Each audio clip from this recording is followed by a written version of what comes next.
Hello friends, in this video I will show you how to fix and resolve Windows 11 can't open Add Printer. So very simple and basic way to resolve this problem. Just click on start and search services. Now here open services.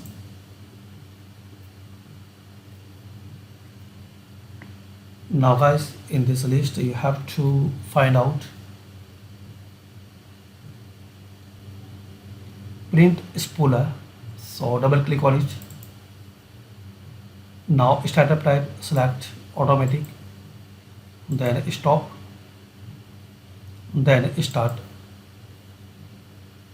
then apply, then click on OK. Now close and restart your system. So this way you can fix and resolve Windows 11 can't open Edge printer. Thanks for watching and please comment this method work for you or not.